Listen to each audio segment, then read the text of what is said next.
Hey guys, আজি মই লৈ আহিছোঁ চিকেন তন্দুৰি উইদাউট তন্দুৰ। আপোনাৰ ঘৰত অটিজি বা তন্দুৰ নহ'লেও অতি সহজ উপায়েৰে আপোনাৰ ঘৰত থকা ফ্ৰাই পেন নহ'লে ইণ্ডাকশ্যন কেৰাহীটোতে অতি সুন্দৰকৈ চিকেন তন্দুৰি বনাব পাৰে। গতিকে বলক চাওঁ ঘৰতে কেনেকৈ ৰেষ্টুৰেণ্ট ষ্টাইল তন্দুৰি বনাব পাৰি। চিকেন তন্দুৰিৰ বাবে মই 650 গ্ৰাম চিকেন ভালদৰে ধুই লৈছোঁ। চিকেনখিনি প্ৰায় 1 ঘণ্টাৰ কাৰণে মেৰিনেট কৰিব লাগিব। মেৰিনেশ্যনৰ কাৰণে মই 1 টেবুল স্পুন ভিনেগাৰ আৰু সোৱাদ অনুসাৰে নিমখ লৈছোঁ। নিমখখিনি ভালদৰে ছটিয়াই ল'ব আৰু এতিয়া ভিনেগাৰখিনি যোগ কৰি দিব। নিমখ আৰু ভিনেগাৰখিনি আপুনি মাংসখিনিৰ লগত ভালদৰে মিক্স কৰি ল'ব।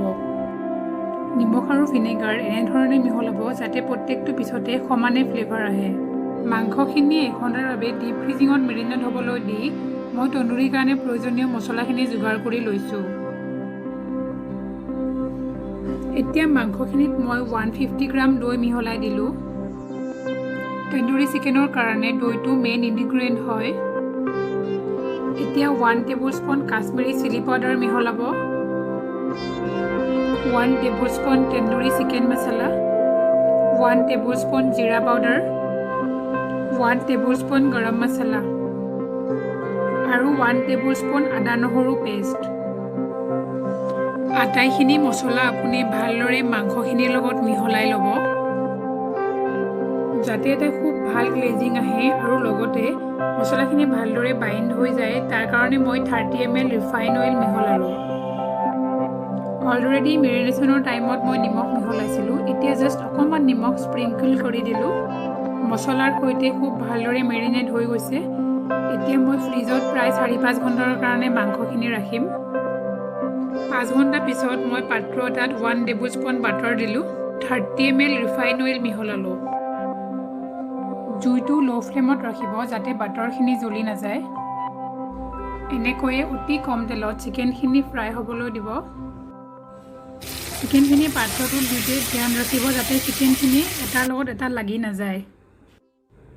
5 মিনিট পিছত খুব সাৱধানে চিকেনখিনি লুটিয়াই দিব আৰু এতিয়া ইচ্ছা কৰিলে আপুনি ঢাকনি এখনেৰে ঢাকি দিবও পাৰে। মাজে মাজে চিকেনখিনি লুটিয়াই থাকিব। এনেদৰে আফটাৰ 15 মিনিটছ মোৰ ফাৰ্ষ্ট ফেজৰ চিকেনখিনি হৈ গ'ল। বাকী থকা চিকেনখিনি মই এতিয়া ফ্ৰাই কৰিম। খুব ধুনীয়া তন্দুৰি চিকেনৰ স্মেল আহিছে। লাষ্টত আমি যেতিয়া ইয়াত এটুকুৰা আঙঠা দিম তাৰপিছত আৰু ভাল গোন্ধ আহিব। যদিও আপুনি ঢাকনি ব্যৱহাৰ কৰে মাজে মাজে ঢাকনিখন গুচাই চিকেনটো লৰাই থাকিব। ছেকেণ্ড ফেজত ফ্ৰাই কৰা চিকেনখিনিও হৈ গ'ল। এতিয়া আটাইখিনি চিকেন মই লক কৰি দিছোঁ। স্ম'কি ফ্লেভাৰৰ কাৰণে শেষৰ এটা ষ্টেপ বাকী আছে।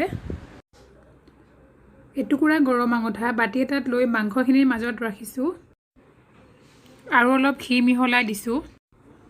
এনেদৰে ঘি মিহলাই দিলে খুব ধুনীয়াকৈ ধোঁৱা ওলায় আৰু ধোঁৱাটো যাতে ভালদৰে মাংসখিনিত সোমায় তাৰ বাবে আমি চিকেনখিনি এতিয়া ঢাকি দিম।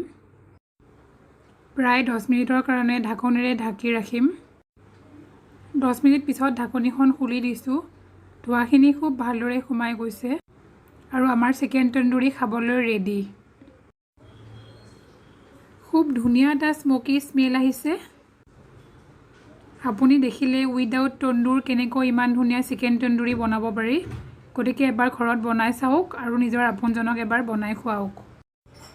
আজিৰ এই বিশেষ ৰেচিপিটো কেনেকুৱা লাগিল আমাক কমেণ্ট ছেকশ্যনত জনাব। তন্দুৰি চিকেনৰ সম্পূৰ্ণ সোৱাদ ল'বলৈ আপুনি এক্সট্ৰাকৈ অলপ চালাড, নেমু আৰু পদিনা চাটনিও যোগাৰ কৰি ল'ব পাৰে। ৰেচিপিটো সম্পূৰ্ণকৈ চোৱাৰ বাবে অশেষ ধন্যবাদ।